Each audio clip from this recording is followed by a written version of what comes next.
예전에 제 딸이 저한테 이렇게 물어본 적이 있습니다. 아빠는 하나님의 음성을 들은 적이 있어? 이렇게 물어봤어요. 제가 답해줬잖아요. 아니, 아빠 하나님 음성 들었지, 여기 있잖아. 그랬더니 이제 승질을 내는 거예요. 아니, 성경책 말고. 제가 이제 신앙생활을 한 게 뭐 날 때부터 했다고 쳐도 이제 40년 조금 넘은 거죠.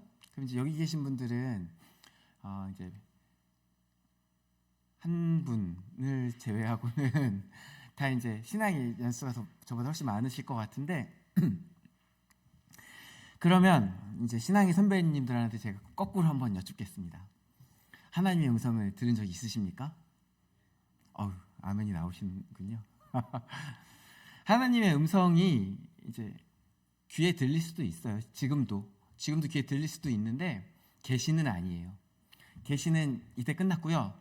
근데 이제 하나님께서 이것에 관련해서 우리에게 이제 어떤 것들을 알게 하실 때 여러 가지 방법으로 듣게 하세요. 근데 대부분은 사실은 귀에 들리지 않죠. 왜냐하면 하나님의 이제 말씀하시는 게 여러 방법이 있는데 하나님의 필요에 따라 그 사람의 상황에 따라 하나님 판단하셔서 상황에 맞게 말씀하세요. 하나님께서는 말씀하시는 하나님이세요. 요한복음 10장 27절에도 이렇게 나오죠. 예수님께서 말씀하시기를 내 양은 내 음성을 들으며 나는 그들을 알며 그들은 나를 따르느니라 이렇게 선언하세요. 근데 다시 한번 말씀드리지만 직통 계시 이런 거 아닙니다.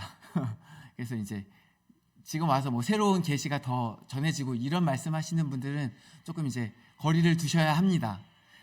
하나님의 계시는 이제 완결되었어요. 히브리서 1장 2절의 말씀을 보면은 하나님께서는 아들을 통하여 이제 이게 직역하자면 아들 안에서 우리에게 말씀하셨다 이렇게 말씀이 나오는데요. 이때 이 말씀하셨다라는 단어가 이제 과거형으로 끝나 있어요. 그래서 하나님께서 이제 계시하시는 어떤 그 차원의 계시는 사실은 하나님의 계시는 예수님이잖아요. 그리고 예수님에 대한 모든 계시가 또 이 말씀인 거고. 그래서 그 계시는 완결되었어요. 이제 성경을 오늘날 더 쓰신다고 하는 분들은 뭐 쓰셔도 상관없는데 저희랑 다른 분들이에요. 우리 예수님 믿는 분들은 아니에요. 예수님의 이름을 훔쳐다가 쓰시는 분들이 가능성이 높아요. 그런 분들은 피하시고. 근데 어쨌든 제가 드리고 싶은 말씀은 뭐냐? 그런 계시가 아니더라도 우리가 하나님의 음성을 듣는다라는 거예요. 우리가 계속해서 하나님의 음성을 듣는 게 맞아요. 근데 아까 아멘 하신 분들이 제가 듣기로는 한 3분의 1 정도? 그 아멘의 이제 크기의 확신을 볼 때는 한 반반 정도? 이렇게 다 확신 있게 저 하나님의 말씀을 듣죠. 하나님께서 나에게 오늘 주시는 음성을 듣죠. 이렇게 자신 있게 말하기는 좀 어려운 것도 우리의 현실이에요. 우리가 살면서 심지어 저조차도 이제 목사라고 하면서도 하나님의 음성을 듣냐 그러면 듣는다고 믿는 것도 같은 이렇게 말하게 되는 건 거죠. 그거는 결국은 우리가 어떤 하나님의 음성을 듣는다고 할 때 어려움이 있다는 거예요. 어떤 어려움이 있냐? 일단은 하나님의 음성을 여러 가지 방법으로 듣게 되는데 이게 하나님의 음성인지 아닌지 잘 모르겠어요. 하나님의 음성을 듣고 지나가도 까먹기도 해요. 하나님께서 이렇게 응답을 주셨는데 할렐루야 이래놓고 내일 되면 까먹는 거죠. 이런 일들이 있다 보니까 우리가 하나님의 음성을 듣는지 아닌지 자신이 없는 거예요. 그리고 더 가장 큰 문제는 뭐냐? 하나님의 음성이 때로는 내 상황에 따라 내가 귀를 막아서 전혀 안 들어올 때도 있다는 것도 어쩌면 좀 문제인 것 같아요. 그래서 우리가 이제 신앙생활을 하면서 하나님의 뜻대로 다 살고 싶으시죠. 예수님 믿는다 그러면 그래도 예수님 뜻대로 살고 싶잖아요. 근데 그러면서도 하나님의 뜻을 잘 모르겠다 이렇게 말해버리는 결과로 나게 돼요. 어떤 친구가 저한테 이런 얘기를 한 적이 있어요. 하나님께서 명확하게 말씀하시면 되는데 왜 말씀을 안 하시는지 모르겠다. 아니 동쪽으로 가라, 동쪽으로 300m 가라, 귀인을 만날 것이다, 뭐 이런 식으로 이제 세간에 많이 알려진 그런 방식으로 말씀하시면 되잖아요. 그리고 하나님께서 주신 사인이다 그러면 반짝반짝 이렇게 좀 빛나게 하셔가지고 눈에 확 띄게 이렇게 주시면 되잖아요. 이렇게 이야기하기도 해요. 그렇게 말씀하실 때도 있어요. 그걸 부정하지 않아요. 근데 하나님의 말씀을 듣는다는 것, 하나님의 뜻을 분별한다는 건 본질적으로 좀 다른 차원에 있는 거예요. 어떤 차원에 있냐? 그것을 오늘 본문 가운데 우리가 함께 보고자 해요. 우리가 어떻게 하나님의 뜻을 알고 분별할 수 있는지, 그에 대한 이야기를 오늘 함께 나누고자 합니다.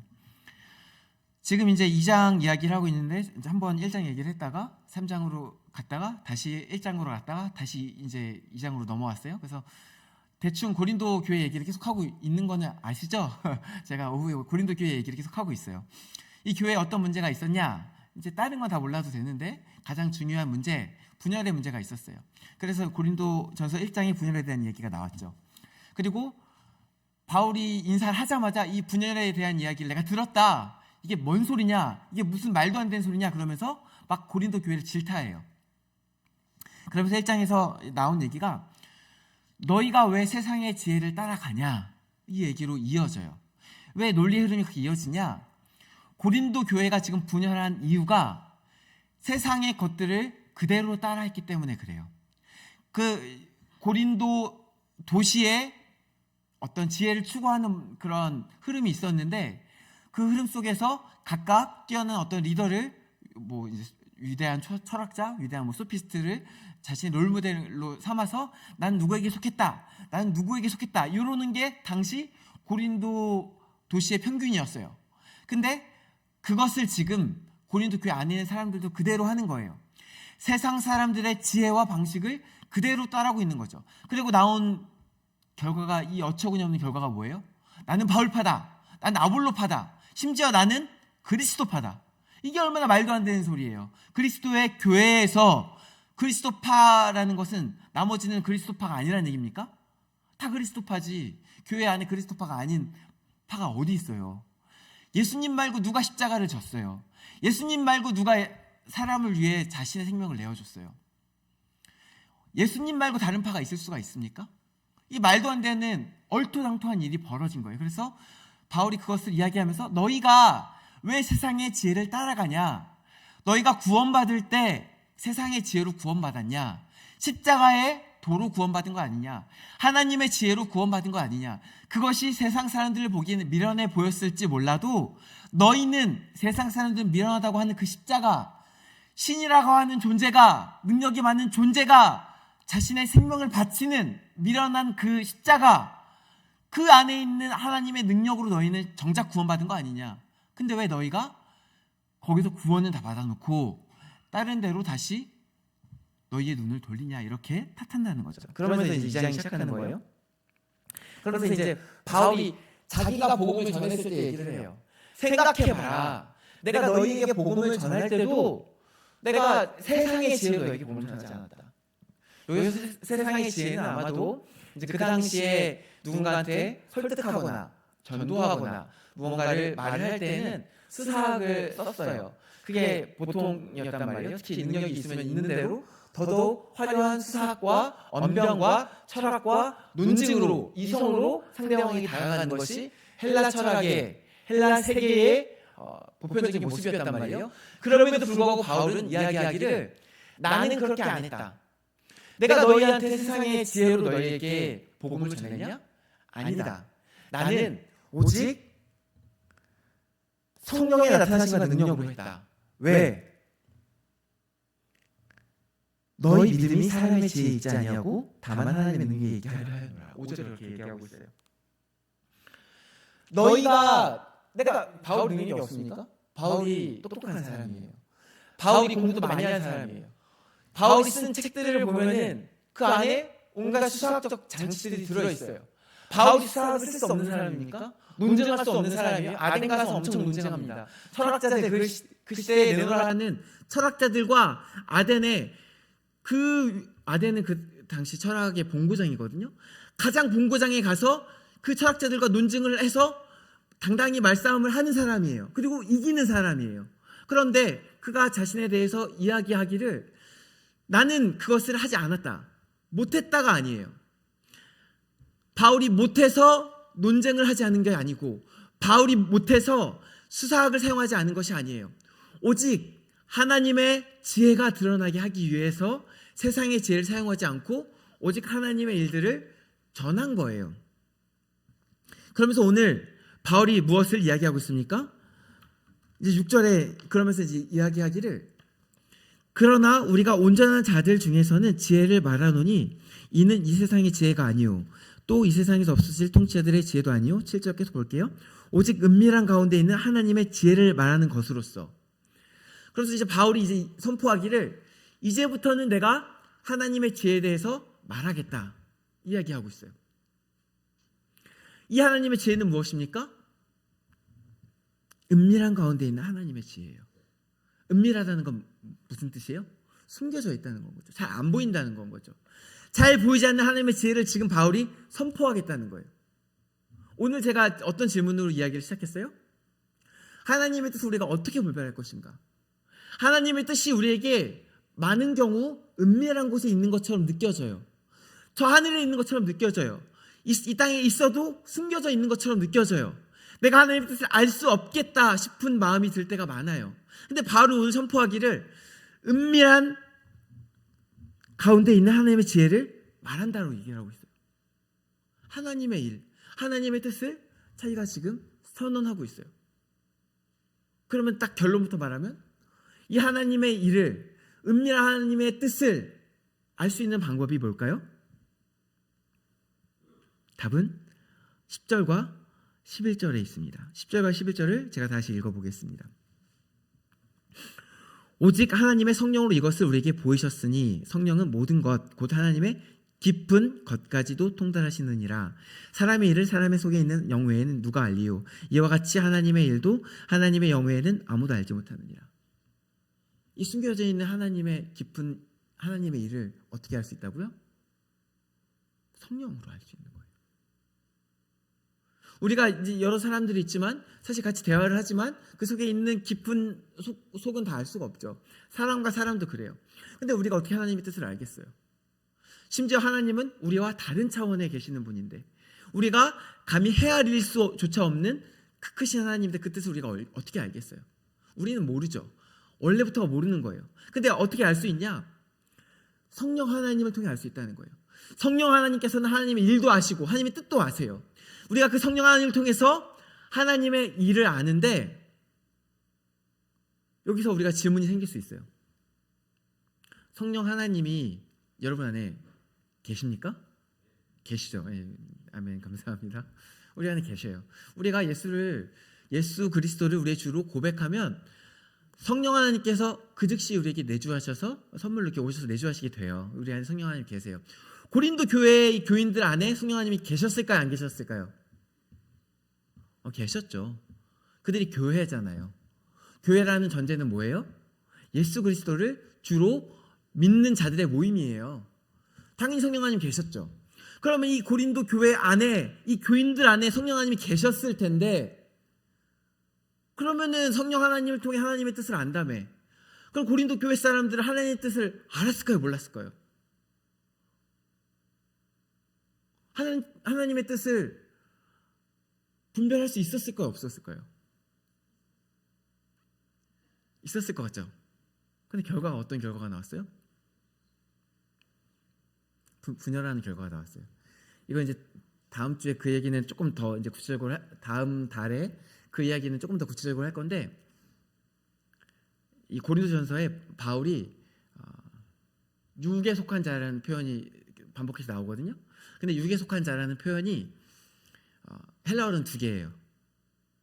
육에 속한 자가 헬라어는 두 개인데 하나는 완전 불신자를 얘기할 때 육에 속한 자라는 표현을 써요. 여기는 성령이 그 안에 없는 거예요.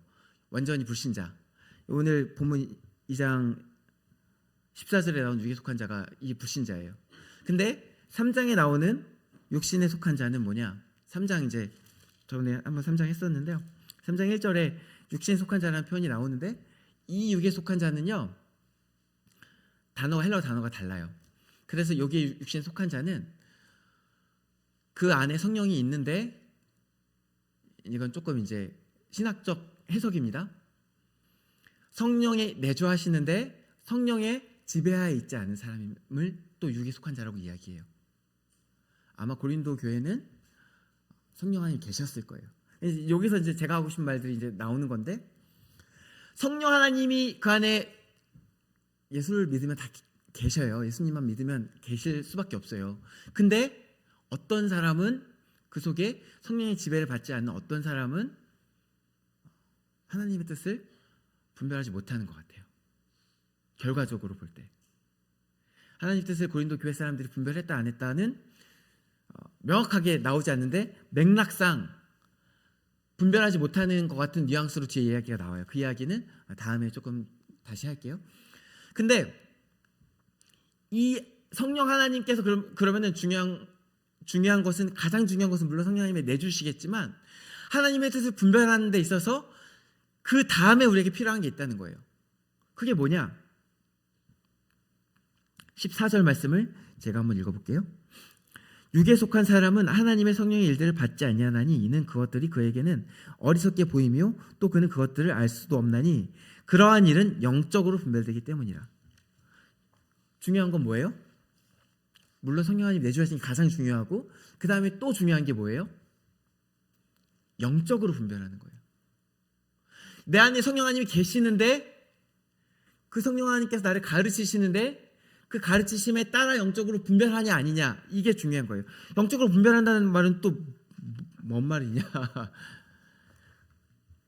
여기서 분별한다는 말이 헬라어로 아나크리노라는 동사의 그 변형이에요. 아나크리노는 뭐냐?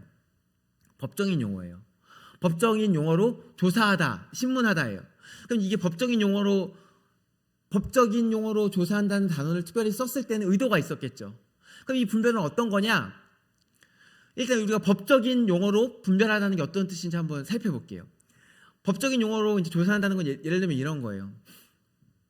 뭐 저희 안에 이제 저희 성도님이 두 분이 계셨다고 쳐봐요. 근데 이제 우리 남민호 지사님과 우리 강철원 장로님이 함께 길을 가시다가 강철원 장로님이 남민호 지사님을 때렸어요. 그래가지고 남민호 지사님이 나 맞았어 이러고 있는데 강철원 장로님은 난 안 때렸어 이러고 있는 상황이에요. 그러면은 저희 그냥 일반 사람들은 가서 이제 셋이서 같이 앉아서 여쭙겠죠. 아니 이게 어떻게 된 일입니까? 앞뒤 상황은 어떻고? 왜 그러셨어요? 때리셨어요? 맞으셨어요? 이렇게 물어보겠죠. 근데요, 법정에서 만약에 이것을 조사하면 어떻게 될까요? 제가 이걸 한번 인터넷 찾아봤거든요. 제가 이제 이거를 직접 제가 몸으로 경험한 건 아니고 찾아본 거예요. 그래서 먼저 물어볼 때 이렇게 물어볼 것 같습니다. 먼저는 신체 접촉이 있었습니까? 둘 사이 신체 접촉이 있었습니까? 이것부터 물을 거예요. 그리고 그 신체가 닿았다면 어디에 닿았습니까? 이 사람의 손바닥이 저 사람의 얼굴에 닿았습니까? 아니면 이 사람의 주먹이 저 사람의 뭐 팔꿈치에 닿았습니까? 그리고 이 신체 접촉이 있을 때 구체적으로 어떤 동작을 하고 있었습니까? 밀쳤습니까? 당겼습니까? 아니면 휘두르고 있었습니까? 그렇게 해서 그 신체 접촉을 당한 사람은 밀려났습니까? 넘어졌습니까? 피를 흘렸습니까? 이렇게 어떤 상황에 따라서 하나하나 그것들을 분석하면서 물어볼 거예요. 그리고 이제 피해자한테 묻겠죠. 그래서 그 상황 가운데 그 반대 의사를 명확하게 했습니까? 이런 기준들이 어디에 있는 거예요? 폭행을 정의하는 법적 기준에 따른 거예요. 법적 조사라는 게 뭔지 아시겠어요? 법이라는 기준이 딱 있는데 그 기준으로 그 어떤 하나의 사건을 샅샅이 훑는 거예요. 그럼 우리가 영적으로 분별한다는 건 뭔 말이겠어요? 영적인 기준이 있는데 어떤 사건을 영적인 기준으로 그 사건을 샅샅이 훑는 거예요. 우리가 그래서 그냥 어떤 사건을 보고 어떤 음성을 그냥 판단하는 것이 아니라 성령 하나님의 도움 아래에서 영적인 기준으로 그것을 다시 바라본다는 거예요. 십자가를 예로 들어볼까요? 십자가는 무엇입니까? 십자가는요, 우리에게 있어서는 그것은 영광이라고 우리가 얘기하죠. 근데 이게 안 믿는 사람들한테, 특히 그 로마 시대에 그게 영광이었겠습니까? 십자가는 고통의 상징, 형틀 아니었습니까? 우리가 교수대를 생각할 때, 혹은 단두대를 생각할 때 떠오르는 이미지가 있죠. 되게 섬뜩하고 별로 그다지 좋지 않은, 거기에 내가 아는 사람이 엮여 있다고 하면 굉장히 두렵고 떨리는 그런 이미지를 가진 게 이 형틀 아닙니까? 그런 형틀이 십자가예요. 세상 사람들이 볼 때 그 십자가가 아름다웠겠습니까? 근데 그 십자가에 예수님이 올라가 죽으셨대요. 근데 이게 일단 예수님이 희생하러 올라가신 거예요. 누군가를 살리러 올라가신 거예요. 그 이야기를 세상 사람들이 들어요. 누군가 이야기할 수도 있겠죠. 되게 훌륭한 분인가 보다. 자기 목숨을 바쳐서 다른 사람을 구할 정도면 훌륭한 분인가 보다. 이렇게 얘기하는 분도 있을 거고, 어떤 사람은 에이, 남 살려봤자 자기가 죽으면 무슨 소용이야. 내가 살고 봐야지. 이렇게 얘기하는 사람도 있을 거예요. 근데 여기서 한 걸음 더 나가서 만약에 이 십자가에 달린 자가 십자가가 아닌 십자가에서 자기를 희생하는 방법 말고도 다른 사람을 다 구원할 수 있는 힘과 능력이 있었다, 이 이야기까지 공개되면 사람들이 뭐라 그러겠어요? 근데 왜 굳이 십자가에 졌대? 아니 신이라며, 전능하다며, 창조주라며, 죄 없는 걸로 하면 되잖아. 그냥 너희들 다 사면이야, 오늘부터 사면, 이렇게 하면 되잖아. 왜 굳이 십자가에 올라가서 온갖 창피 다 당하고 침 맞고 욕 먹고 두들겨 맞으면서 죽었대? 신이 자기가 만든 인간에게 안 창피한가? 얼마나 어리석어요. 세상의 기준으로 볼 때 누구나 이 사건을 사실은 어리석은 사건으로 볼 거예요. 근데요, 제가 아까 영적인 것을, 하나님의 일을 영적인 것을 다시 봐야 된다 그랬잖아요. 영적인 눈으로 바라볼 때 하나님의 기준은 항상 뭐냐? 사랑이에요. 사랑. 이 사랑의 기준으로 볼 때 물론 하나님께서 그냥 모든 사람의 죄를 사할 수 있어요. 모든 사람에게 너 이제 자유하라 선포할 수 있어요. 하나님이잖아요.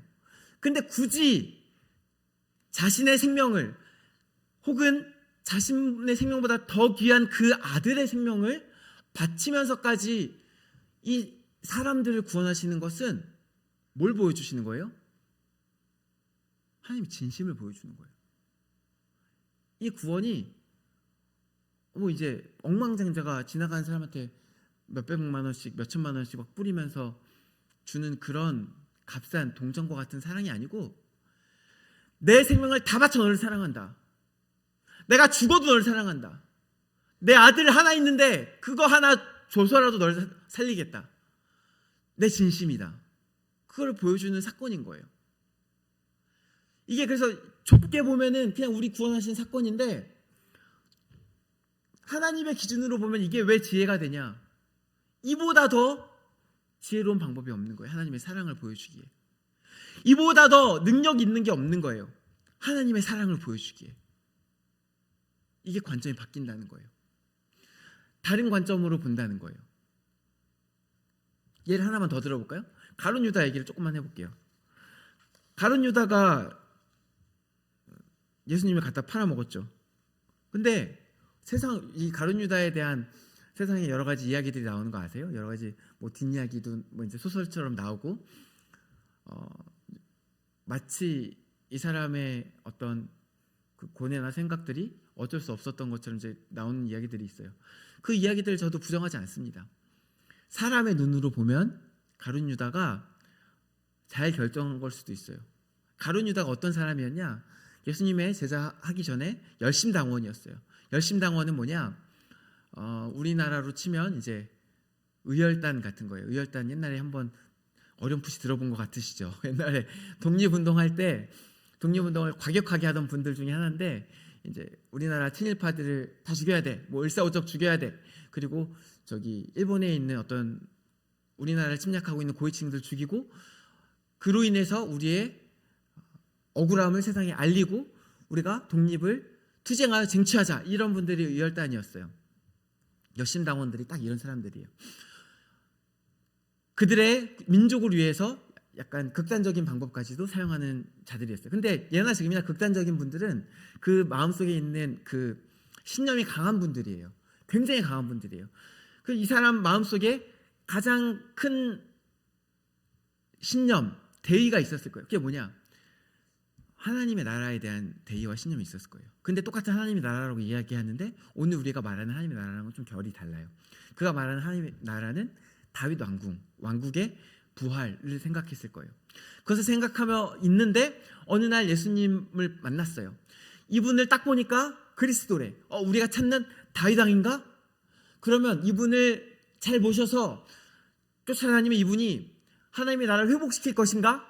그럼 쫓아다녀 봅니다. 근데 예수님의 능력이 막 드러나잖아요. 보통 분이 아니에요. 예수님께서 말씀 한마디 하시면 막 죽은 자도 일어나고 여러 가지 일들이 일어나요. 막 빵 같은 경우도 오병이어였는데 몇천 명을 먹이고 이런 일들이 일어나요. 됐다. 이러면 이런 메시아면 됐다. 이제 로마 무찔르면 된다. 이러고 있었을 거란 말이에요. 근데 예수님이 한 번씩 이상한 소리를 해요. 이제 니고데모가 왔을 때 이야기하시기를 내가 높이 올려 나무에 매달려야 돼. 그런 얘기를 하시는 거예요. 옆에 같이 제자들이 다 들었지만 다들 귀를 의심했을 거예요. 왜냐하면 높은 곳에 매달리는 건 하나님의 저주를 받는 거거든요. 근데 예수님이 자기가 저주를 받을 거라고 얘기를 거기 먼저 흘리신 거예요. 제자들이 듣고서 네? 이랬을 거라고요. 이게 지금 이해할 수가 없는 일이에요. 그러더니 이제 어느 날은 베드로가 예수님께 주는 그리스도시오 살아계신 하나님의 아들이십니다 이렇게 고백했더니 그 다음에 하신 얘기가 맞다 그러면서 근데 내가 이제 예루살렘에 올라갈 건데 내가 대제사장들과 장로들과 서기관들의 손에 고난을 당하고 죽을 것이다. 그리고 다시 살아날 것이다. 이 얘기를 하는 거예요. 베드로가 욱해서 나옵니다. 예수님 그러면 안 됩니다. 반 정도는 예수님에 대한 사랑이었을 것 같고요. 그 마음을 우리가 다 알 수는 없지만 아마 그 속에는 약간 그러면 우리는요 라는 생각이 있었을 거예요. 왜냐하면 이 사람들이 기대가 있었거든요. 예루살렘에 올라가면서 예수님께서 올라가서 이제 로마 무찌르고 왕 되시면 내가 한 자리 해먹어야지. 네가 높아 내가 높아 이러면서 기대하고 있었어요. 근데 예수님이 갑자기 죽으신대. 3년 동안 예수님 쫓아다녔는데 집이고 뭐고 다 버리고 가족이고 다 버리고 예수님 쫓아다녔는데 예수님께서 이제 자기는 십자가에 달려 죽으실 거라는 거예요. 베드로가 그래서 그 앞을 가로막을 때 예수님에 대한 사랑도 있었겠지만 어쩌면 그 속에 어떤 계산이 있었을지 모르겠어요. 그럼 안 되는데? 그럼 나 망하는데? 그래서 그때 베드로만 앞으로 나섰지만 사실은 다른 제자들도 마찬가지였을 거예요. 왜냐하면 다른 제자들도 같이 싸웠거든요. 같이 예수님 오른쪽 자리 내가 앉니 네가 앉니 누가 장관하니 이러면서 싸웠거든요. 다 한 자리 해먹을 욕심에 가득 차 있었어요. 근데 가룟 유다만 사실은 발빠르게 발 뺀 거예요. 그냥 딴 제자들은 조금 하다가 간 것 같은 느낌도 있는데 가룟 유다는 계산 빨리 해가지고 안 되겠다. 난 빨리 여기서 이제 손절해야지. 난 나라도 살아야지. 내가 지금 살아서 나는 이 대의를 이루어야 돼. 다윗 왕국을 이루어야 돼. 하나님 나라를 내가 회복시켜야 돼. 저 사람 아닌가 보다. 그래서 예수님 부정해버리고 자기는 자기의 대의를 가겠다고 예수님 팔아버린 거예요. 얼마나 설득력이 있어요. 설득력이 있으니까 온갖 이야기가 나오는 거예요. 근데 이 설득력이 어디를 기반으로 할 때 있는 거예요? 세상 기준으로 이야기할 때 설득력이 있는 거예요. 가룟 유다가요 결국 끝까지 예수님을 눈앞에 두고도 하나님의 일을 알아보지 못했어요. 예수님을 모시면서도 하나님의 뜻을 분별하지 못했어요. 왜요? 물론 그때 성령 하나님이 안 계셔서 그렇다고 얘기할 수도 있겠지만 성령 하나님이 그때 내주는 안 하셨어도 계속 역사하셨거든요. 그에게도 성령 하나님의 역사가 어떻게 있었는지 잘 모르겠어요. 근데 여하튼 결과만 놓으면 그는 오늘 본문 14절에 있는 이야기 그대로 된 거예요. 육에 속한 사람은 하나님의 성령의 일들을 받지 아니하나니 이는 그것들이 그에게는 어리석게 보임이요. 십자가가 어리석어 보였어요. 또 그러한 일은 영적으로 분별되기 때문이라. 그래서 그는 분별할 수가 없었어요. 그래서 예수님을 갖다 팔아먹었어요. 사랑하는 성도 여러분, 오늘 우리도 마찬가지예요. 우리가 예수님을 영접하고 성령 하나님을 선물로 받았어요. 근데 우리에게 필요한 것은 그 성령 하나님을 통해 우리가 영적으로 분별하는 것이 필요해요. 저는 솔직히 고린도 교회가 하나님의 뜻을 분별 제대로 못했다고 확신해요. 왜냐하면 이들이 어쨌든 하나님에 대한 열심은 있었어요. 그러니까 교회 안에서 그 난장을 피웠죠. 하나님에 대한 열심이 어느 정도 없었으면 그냥 나갔으면 끝이에요. 교회 밖으로 나가면 돼요.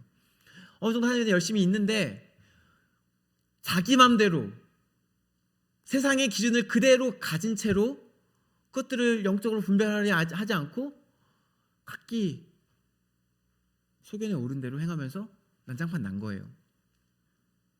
그 말은 무슨 말이냐? 오늘 우리도 그럴 수 있다는 얘기입니다. 저 하나님에 대한 열심이 있어요. 아무리 하나님에 대한 열심이 있어도, 아무리 그 속에 하나님에 대한 성령 하나님이 계셔도 하나님의 뜻을 날마다 분별하고 한 걸음씩 한 걸음씩 조금씩 하나님의 뜻대로 살고자 하지 않으면 난장판 피울 수 있어요. 작은 것부터 우리가 계속 분별해 나가 봅시다. 우리가 뭐 운전하다가 보면은 여러 가지 일들을 겪죠. 어느 날 차가 이렇게 쭉 가는데 갑자기 깜빡이도 없이 갑자기 확 끼어들어요. 그러면은 사실은 이제 탓하고 싶죠. 저 차가 잘못했어요. 그러면서 빵 합니다. 입으로는 막 샬살라 욕하기도 하실 수 있죠. 근데 이게 그러면서 이제 스스로 생각합니다. 저 차가 잘못했는데. 맞는 말이에요. 세상의 기준으로는요. 근데 하나님의 기준은 뭐라고요? 내가 잘했니, 네가 잘했니, 옳고 그름을 따지는데 하나님의 기준이 있지 않고요.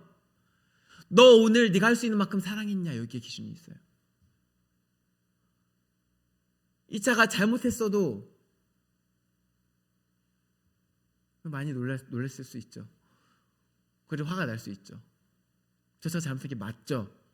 그래도 할 수 있는 만큼 사랑해 보는 것, 이렇게 하나님의 뜻대로 살아가 볼 때에 점점 더 하나님의 일을 알게 돼요. 점점 더 하나님의 뜻을 분별하게 돼요. 이게 계속 쌓이죠? 숨 쉬듯이 하나님의 뜻을 행하게 되는 거예요. 사랑하는 성도 여러분, 우리가 하나님의 일을 분별했으면 좋겠습니다. 저나 우리 성도 여러분들이나 하나님의 뜻을 영적인 것으로 분별하고 그 뜻에 따라 하루하루 살아가는 저와 여러분 되시기를 간절히 축원합니다. 기도하시겠습니다. 우리를 사랑하시는 하나님, 그리하여 우리에게 말씀하시고 가르치시기를 원하시는 하나님, 특별히 우리에게 성령 하나님을 주셔서 날마다 우리로 하여금 알게 하시기를 원하시는 하나님, 우리가 그 뜻에 순종하여 날마다 주님의 뜻을 분별하고 주님의 기준에 따라 하루하루 살아가기를 원합니다. 성령 하나님의 은혜가 충만하게 하여 주시옵소서. 감사드리며 예수 그리스도 이름으로 기도드립니다. 아멘.